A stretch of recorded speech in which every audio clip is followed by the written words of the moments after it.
Shalom, perkenalkan nama saya Ruita Brutarigan. Saya grup H semester 6. Tujuan saya membuat video ini untuk memenuhi salah satu mata kuliah metodologi penelitian yang diampu oleh Ibu Gracie Hombing. Judul saya, pengaruh guru PAK sebagai pembimbing terhadap minat belajar siswa kelas 9 SMP Negeri Litong Nihuta tahun 2019-2020. 1. Pendahuluan. 1 latar belakang.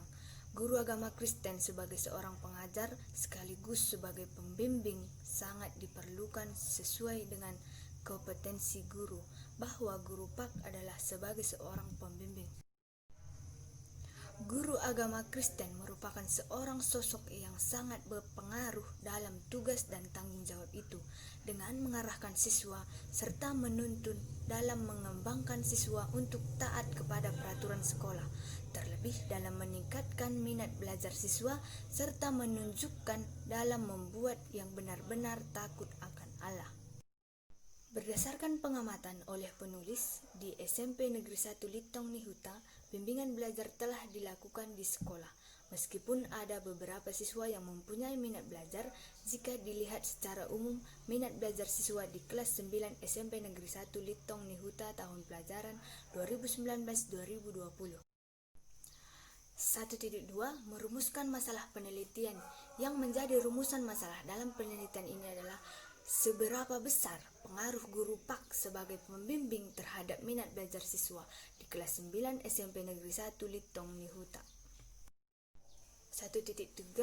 Tujuan penelitian dan manfaat penelitian.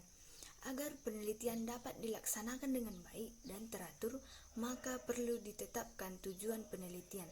Tujuan penelitian ini adalah untuk mengetahui seberapa besar pengaruh yang positif dan kognitif guru PAK sebagai pembimbing terhadap minat belajar siswa di kelas 9 SMP Negeri 1 Litong Nihuta. Manfaat penelitian yang diharapkan dari peneliti adalah: 1. Merupakan salah satu syarat untuk memperoleh agar sarjana pendidikan agama Kristen atau SPD di YKN Tarutung. Yang kedua, menambah pengetahuan pengalaman bagi penulis dalam menyusun skripsi. Yang ketiga, sebagai bahan masukan bagi para pendidik dalam membimbing anak didik dalam meningkatkan minat belajar siswa. Bab 2. Landasan teoritis. 2.1. Bimbingan belajar guru pendidikan agama Kristen. 2.1. Pengertian pengaruh. Pengaruh merupakan suatu hal yang menentukan terhadap perubahan sebagai gaya yang kuat untuk memberikan akibat langsung sehingga memberikan ciri-ciri atau bentuk tersendiri terhadap objek lain. Dengan kata lain, pengaruh merupakan suatu hal yang dapat terjadi jika suatu pihak lebih dominan dari pihak yang lain, dapat merubah sifat bentuk yang bergunaan dalam keunggulannya. 2.1.2 Pengertian bimbingan belajar. Bimbingan belajar merupakan layanan bantuan bagi siswa melalui kegiatan-kegiatan kelas atau di luar kelas yang telah disajikan dalam kerangka membantu siswa mengembangkan potensi secara optimal dengan melalui layanan bantuan kepada siswa. Siswa dapat memperoleh perkembangan yang normal, memiliki mental yang baik. Bimbingan di sekolah diwajibkan bagi semua murid secara menyeluruh dan merata tanpa memandang bulu. 2.1.3 Bentuk-bentuk bimbingan di dalam kelas. Bentuk bimbingan belajar yang bisa diberikan kepada para siswa di sekolah supaya siswa dapat memilih jalan keluar sekolah adalah: A. Secara kelompok, di mana seorang pembimbing menghadapi sekelompok anak yang akan dibimbing, kemudian membimbing membantu menyelesaikan masalah sekelompok anak dengan masalah yang sama. Seorang anak dibantu melalui kelompok anak tersebut. Yang B. Secara individual, di mana pembimbing membantu secara anak didik dengan menghadapi anak langsung dengan persoalannya, jadi antara 4 mata saja. 2.1.4 Bentuk-bentuk bimbingan di luar kelas. Dalam hal membimbing anak didik di luar kelas, seorang pembimbing dapat melakukan berbagai usaha dalam membimbing anak didik, yaitu A. Membantu anak memahami tingkah laku orang lain. B. Membantu anak supaya hidup dalam kehidupan yang seiman. A. Membantu dalam memahami tingkah laku orang lain. B. Membantu anak supaya hidup dalam kehidupan yang seimbang antara aspek fisik, mental, dan sosial. C. Membantu proses sosialisasi dan sikap sensitif terhadap kebutuhan orang lain. D. Membantu anak untuk membangun memaham diri sesuai dengan kecakapan mental pribadi, hasil belajar, dan kesempatan yang ada. E. Memberikan dorongan dalam pengarahan diri, pemecahan masalah, pengambilan keputusan, dan keterlibatan diri dalam proses pendidikan. F. Membantu anak didik untuk memperoleh keputusan pribadi dalam menyesuaikan diri secara maksimal terhadap masyarakat. Selanjutnya, 2.2.1 Tujuan bimbingan belajar. Menurut Nana Syodih Syakmardinata pada tahun 2004 halaman 237, tujuan bimbingan belajar yaitu 1. Pemahaman yang lebih jauh baik tentang dirinya. 2. Memiliki kemampuan dalam memilih dan menentukan arah kemampuan dirinya mengambil keputusan yang tepat. 3. Mampu menyesuaikan diri baik dirinya maupun lingkungannya. Yang keempat, memiliki produktif dan kesejahteraan hidup. Syarat guru PAK. Guru PAK merupakan salah satu pendukung yang penting terutama dalam terwujudnya proses belajar mengajar dalam mengajar firman Tuhan. Maka sifat-sifat seorang guru harus dapat diteladani. Guru harus mempunyai kepribadian yang menarik sehingga membuat murid tertarik terhadap pelajaran yang diberikan. 2.2.3 Metode percakapan atau diskusi. Metode diskusi adalah suatu cara penyajian bahan pelajaran di mana guru memberikan kesempatan kepada siswa atau kelompok-kelompok siswa untuk mengadakan pembicaraan iman guna mengumpulkan pendapat, membuat kesimpulan dan penyusunan berbagai alternatif pemecahan atas sesuatu masalah. Dengan demikian, kerangka konseptual dalam penelitian ini adalah ketiga metode pengajaran guru pendidikan agama Kristen dalam teoritis. Tugas dan tanggung jawab guru PAK 2.2.1 Tugas guru PAK sebagai profesi meliputi pendidikan, mengajar, dan membina. Pendidikan berarti meneruskan dan mengembangkan nilai-nilai kehidupan.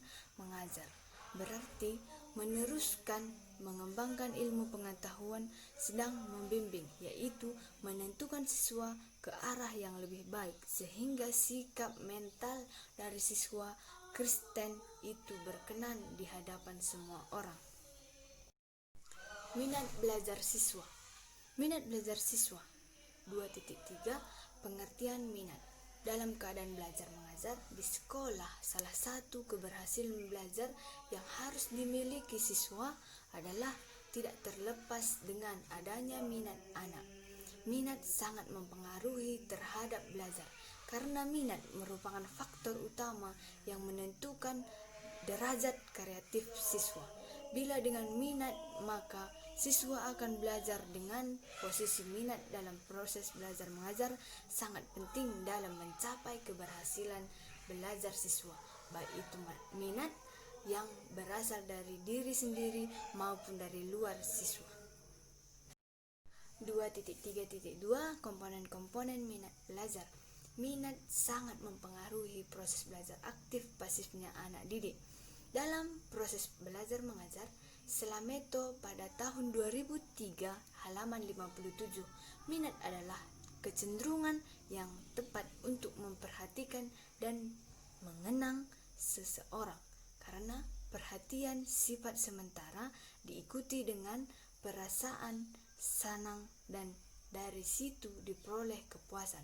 Untuk dapat menjamini hasil belajar yang baik, maka siswa harus mempunyai perhatian terhadap bahan yang dipelajarinya.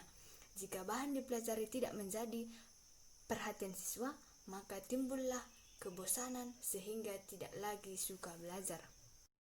Bab 3. Pelaksanaan tindakan, lokasi dan waktu penelitian. Sesuai dengan judul penelitian ini, yakni pengaruh guru PAK sebagai pembimbing terhadap minat belajar siswa kelas 9 SMP Negeri 1 Litong Nihuta. Maka penelitian dilaksanakan di SMP Negeri 1 Litong Nihuta yang terletak di Litong Nihuta, Kecamatan Litong Nihuta, Kabupaten Humbang Hasuduan. Penelitian dilaksanakan pada bulan November-Desember 2019. Adapun alasan penulis memilih lokasi ini karena penulis melihat adanya masalah dengan minat belajar siswa. Populasi dan solving.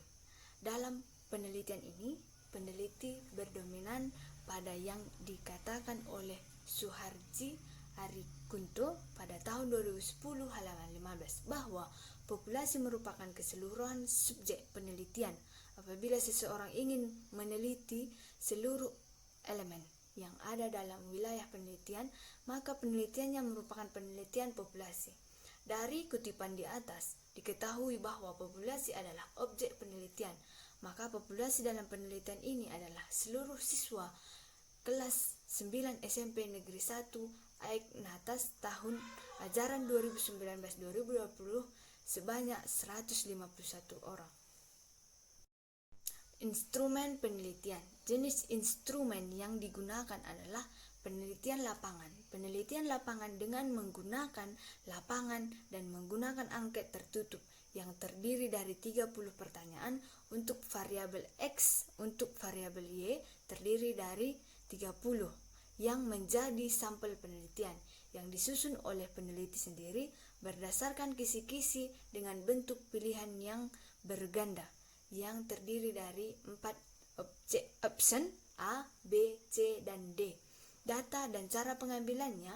Yang pertama, mengumpulkan data yang dilakukan dalam penelitian adalah 1. Sebelum angket dibagikan kepada responden, terlebih dahulu peneliti memberikan penjelasan tentang maksud dan tujuan peneliti serta memberikan pengarahan tentang pengisian angket. Yang kedua, memberikan angket untuk diisi oleh responden. Yang ketiga, setelah angket dibagikan, kesempatan untuk menjawab pertanyaan yang tersedia. Populasi penelitian. Suharsimi Arikunto 2017 pada halaman 173 mengatakan sampel merupakan bagian atau wakil dari populasi yang hendak diteliti. Apabila subjek diteliti kurang dari 100 orang, lebih baik diambil semuanya, sehingga peneliti merupakan peneliti populasi. Selanjutnya, jika jumlah populasi lebih dari 100 orang berdasarkan pendapat di atas, karena siswa